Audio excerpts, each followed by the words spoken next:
Please stand for the Pledge of Allegiance, followed by a moment of silence. I pledge allegiance to the flag of the United States of America, and to the republic for which it stands, one nation under God, indivisible, with liberty and justice for all.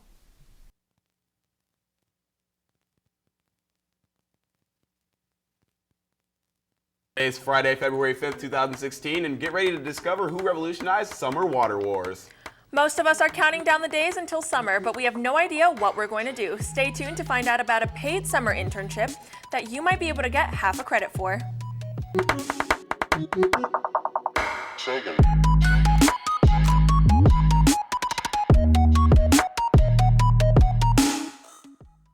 Good morning, Foothill, and welcome to AM of the AM, giving you 10 minutes of the top need-to-know news here at the Hill. Let's start off the show with what's happening around the Hill with Taylor Cleveland. Good morning, Taylor.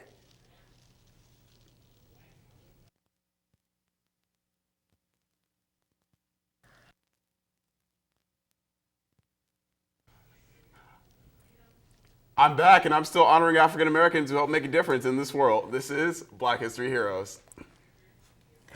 Now I have one question for you. What are the odds that the first water gun was invented by an African American? Pretty good, because Lonnie Johnson of Mobile, Alabama went from small town man to millionaire with his invention of the Super Soaker.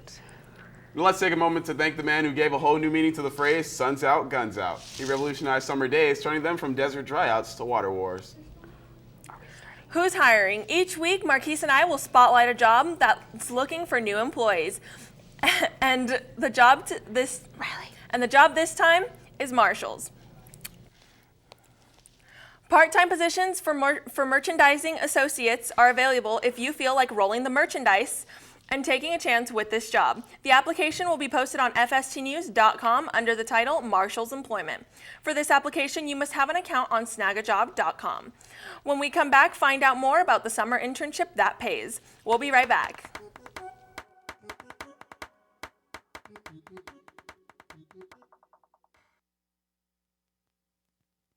Nobody asked me to say these, bro. Nobody's ever gonna ask you to say these.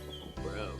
I think, and this is just me spitballing here, what if we go to Sadie's? As bros? Yeah, just as bros. Bro.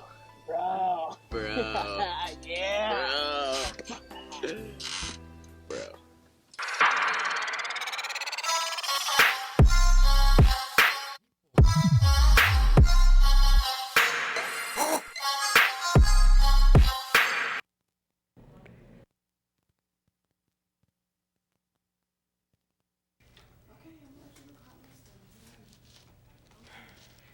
We're back on AM in the AM. Now let's kick it to Taylor Cleveland with what's happening around the Hill. Good morning, Taylor.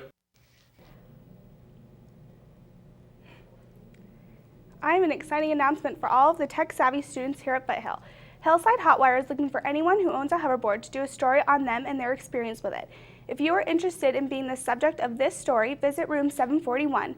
And if you're not really interested in technology but love the beach, then the Catalina Island trip is for you. There are still spots open for this trip, so if you're interested, hurry up and visit Lonnie Nikosha in room 327 for more information. Well, that's all that's going on around the Hill. Now over to Marquise at the monitor. Most of us are already counting down the days until summer, but we have no idea what we're going to do once it starts. FST News reporter Noah Farrar tells us more about an opportunity of a lifetime that might make your summer a little more productive.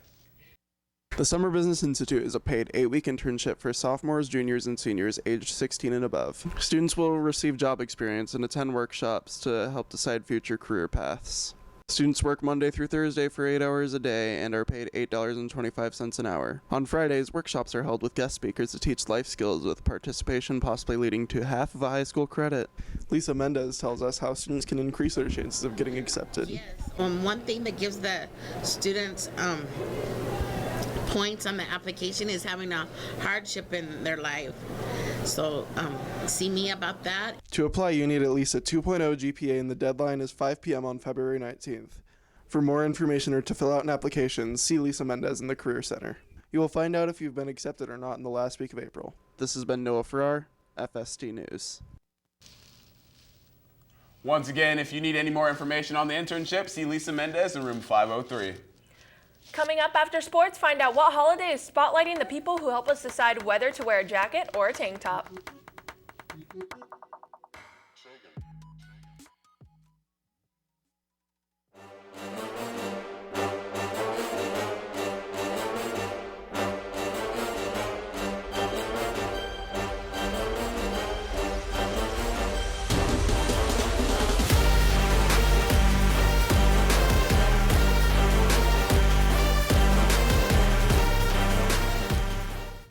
What's up, Falcons? The state championship is seeming more likely for the flag football team because they won last night's game. The JV team shut Rancho out 31-0, and the varsity team won by 40 points. The final score was 46-6.